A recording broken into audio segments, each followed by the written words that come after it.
I still remember the smell of lemon in my mother's hair. She used to let me fall asleep in her lap, humming softly as I clutched her necklace. That necklace was the only thing I kept after she passed. I was just 8 when cancer took her. Everything after that felt like a blur. Dad was never the same. He used to laugh with her, hold her hand at the dinner table, and dance with her in the kitchen. But after the funeral, it was like someone turned off a light in him. He barely looked at me. He didn't ask if I was okay. I remember sitting in my room, waiting for him to come in and tell me it would be all right. He never did. 6 months later, he married Linda. Linda came with her own story, a freshly divorced woman with a son named Cody, who was 12 at the time. And just like that, our house became theirs. My mom's photos were quietly removed from the hallway.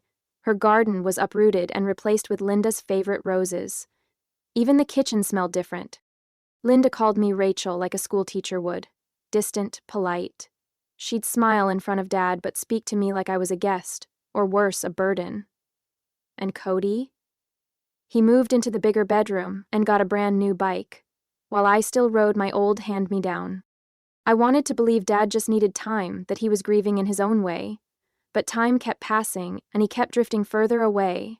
When he looked at Cody, there was pride in his eyes. When he looked at me, if he looked at all, it was blank. As we got older, the difference between how Dad treated Cody and how he treated me became impossible to ignore. Cody played baseball, so Dad went to every single one of his games. He'd stand on the sidelines yelling, "That's my boy," like he was the proudest father alive. When I joined the school choir and had my first performance, Dad didn't even show up. He said he had a work meeting. But I saw him that evening, sitting on the porch with a beer in his hand. Christmases were the worst. Cody always got the big presents. A gaming console, designer sneakers, a new phone. I got socks, a planner, or once a book about finding inner peace. Linda said it was perfect for a thoughtful girl like me. I tried not to let it get to me. I told myself I didn't need the gifts or the attention. I focused on school. I worked hard, got straight A's, earned a partial scholarship for college. When I told Dad, he just nodded and said, "That's nice, Rachel." Meanwhile, Cody got a full-on barbecue party thrown in the backyard just for passing his driving test. By the time I turned 18, I had learned to keep my distance. I moved out for college, worked 2 jobs to stay afloat. I didn't ask Dad for a single dime. But every Christmas, I still came home. Part of me kept hoping. Maybe one year he'd hug me like he used to hug Mom. Maybe he'd look at me and say he was proud. He never did. After college, I landed a steady job as a junior accountant in Columbus. It wasn't glamorous, but it was mine. I rented a small apartment, made my own car payments, paid off student loans, little by little. No help from Dad. Not that I ever expected it. Cody, on the other hand, flunked out of community college after 1 semester. Dad still wrote him a check to help him get back on his feet. That money went into some half-baked business idea involving vintage sneakers. It failed within 6 months.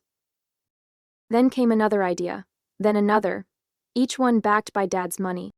I remember visiting home once and walking in on Cody yelling at Dad about not giving him enough to start a real company. Dad didn't raise his voice. He just handed him another check.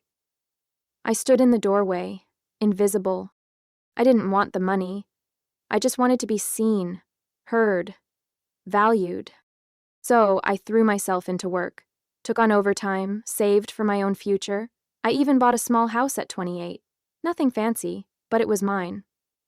I sent Dad a photo of me holding the keys, hoping, just maybe, he'd say he was proud. He texted back, "Nice place. Cody's looking into real estate too." That was it. It was like no matter what I achieved, Cody was always the center of his world. Even when he failed. And me? I was just the background noise. It was a Tuesday morning when I got the call. "Your dad collapsed at the hardware store," the voice on the phone said. "They're transferring him to the hospital now." I don't remember driving. I just remember my hands shaking on the steering wheel and my heart pounding so loud I couldn't hear myself think. When I got to the hospital, Linda and Cody were already there. Linda barely looked up. Cody nodded like I was just another visitor. The nurse pulled me aside and explained. Stage 4 pancreatic cancer. It had spread. There wasn't much they could do. I sat beside his bed for hours that first night. He was asleep, hooked up to machines, pale and fragile. I held his hand, and for the first time in years I let myself cry in front of him.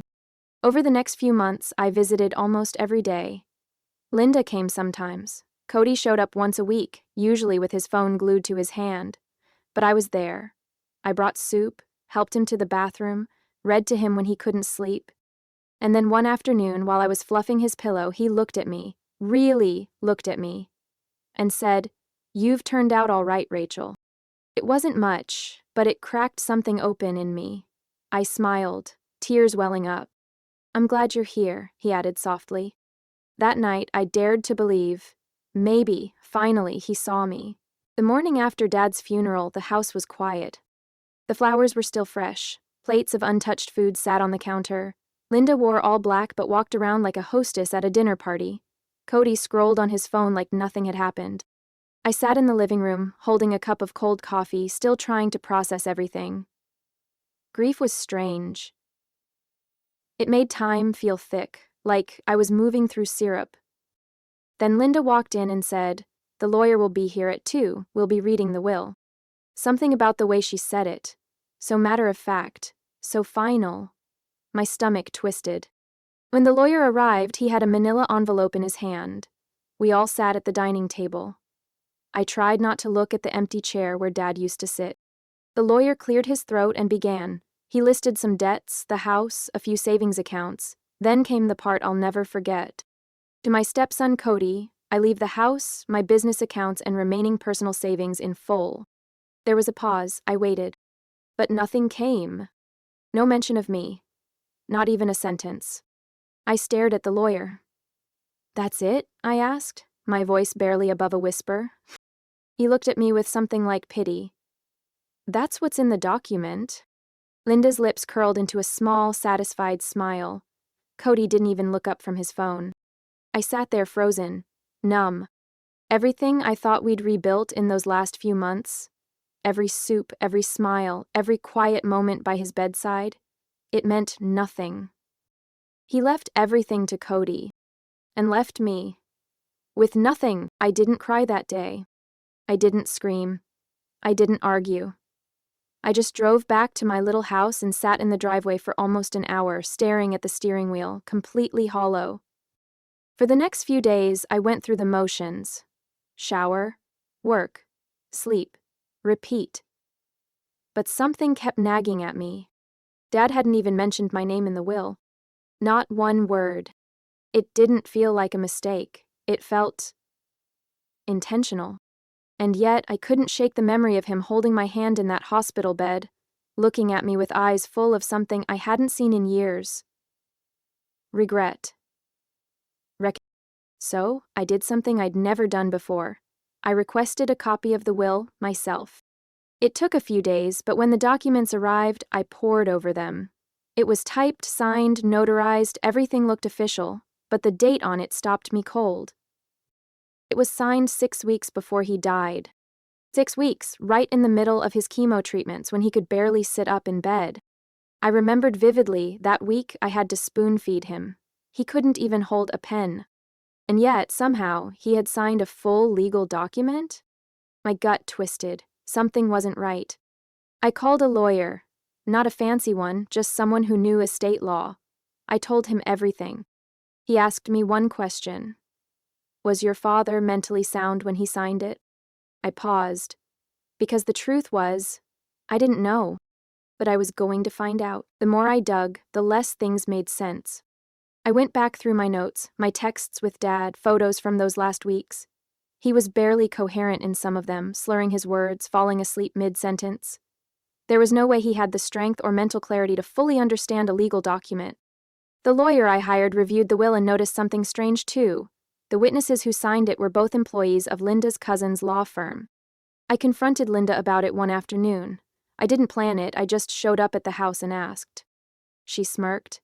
"He made his choice, Rachel. He knew who was really there for him." I stared at her, trying to process how someone could lie so cleanly, so easily. "But I was the one taking care of him," I said quietly. "You barely came to the hospital." She rolled her eyes. "You always were dramatic." That was it. That moment, something snapped in me. I filed a formal legal challenge. The process wasn't quick. It took months. Meetings, documents, depositions. I had to relive every painful moment in cold, clinical detail. I showed medical records, text messages, even a journal I kept during those final weeks. Linda tried to paint me as bitter. Cody said I was just after money. But the facts spoke louder. My lawyer argued that Dad had not been of sound mind when he signed the will, and that there was undue influence, especially with Linda's family involved in preparing the document. It wasn't a sure win, but it was enough to get the judge's attention. And finally, nearly a year after Dad passed, we had a court date. The courtroom was cold. Not just in temperature, but in feeling. Everything felt clinical, formal, like grief didn't belong there. I sat across from Linda and Cody, both dressed in black like they were still pretending to mourn. Cody wouldn't even look at me. Linda had that same polite, smug smile she always wore when she thought she'd won. The judge listened, he asked questions, my lawyer spoke with calm precision. We showed photos of Dad from the week the will was signed, thin, disoriented, barely able to keep his eyes open. We brought in testimony from nurses, even a neighbor who'd seen how bad things were. And when it was Linda's turn, her story cracked. She couldn't remember who printed the documents. Cody said something that contradicted her. They fumbled. They got angry. It didn't unravel in one big explosion. It was slow. Piece by piece, the truth bled through. 3 weeks later, the ruling came. The judge declared the will invalid, citing mental incompetence and undue influence. He ordered the estate reopened and the assets redistributed according to intestate succession law, meaning I was entitled to a fair share, including the house that originally belonged to my mother. I didn't cry. I didn't cheer. I just closed my eyes and exhaled. After everything, it was finally over. I sold the house a few months later. I didn't want the memories anymore. With part of the money, I set up a small scholarship fund in my mother's name, for young women trying to build their lives without support. I never spoke to Linda or Cody again. And I don't regret it. Sometimes people ask if I forgave my dad. I don't know, but I think he tried, in the end. And maybe that's enough.